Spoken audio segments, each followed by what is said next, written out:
Pandemi COVID-19 telah memberikan dampak besar secara global sejak pertama kali muncul pada akhir tahun 2019 di Wuhan, China, dan dengan cepat menyebar ke berbagai negara dunia, termasuk negara-negara di Asia Tenggara, salah satunya Filipina. Filipina merupakan salah satu negara di kawasan Asia Tenggara yang mengalami peningkatan kasus yang cukup signifikan, khususnya pada bulan April 2020. Periode tersebut menunjukkan perubahan yang jelas pada jumlah kasus terkonfirmasi, kasus aktif, kasus sembuh, dan jumlah kematian. Sehingga dilakukan analisis model SIR dan SIR-D pada penyebaran COVID-19 di Filipina pada April tahun 2020.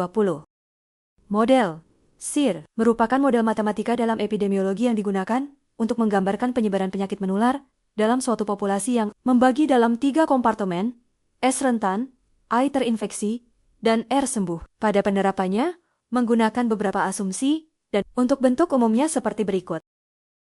Selanjutnya, model SIRD adalah pengembangan dari model SIR, yang menambahkan satu kompartemen tambahan. Model ini lebih rinci, karena membedakan antara orang yang sembuh dan yang meninggal, sehingga pergerakan populasi lebih akurat untuk penyakit berisiko tinggi, seperti COVID-19.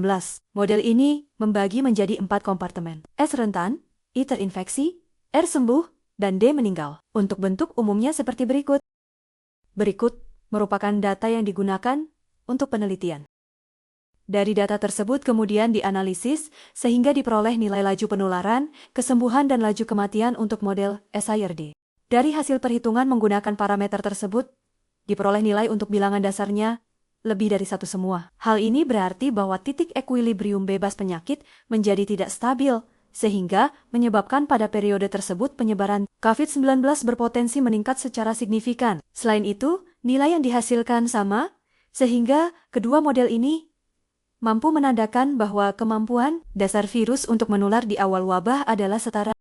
Berikut merupakan grafik masing-masing model. Pada model SIR, penyebaran awal lambat lalu meningkat setelah hari ke-150. Kasus infeksi mencapai puncak. Sekitar hari ke-280, jumlah rentan turun tajam, dan jumlah sembuh terus naik. Model ini hanya menggambarkan dinamika penyebaran tanpa melibatkan kompartemen kematian. Pada model SIRD, penyebaran mirip SIR tetapi lebih realistis, karena menambahkan kompartemen kematian. Sebagian individu yang terinfeksi tidak sembuh dan masuk kelompok death, sehingga jumlah recovered lebih sedikit, dan puncak infected sedikit lebih rendah. Model ini memberi gambaran lebih lengkap tentang dampak wabah pada populasi.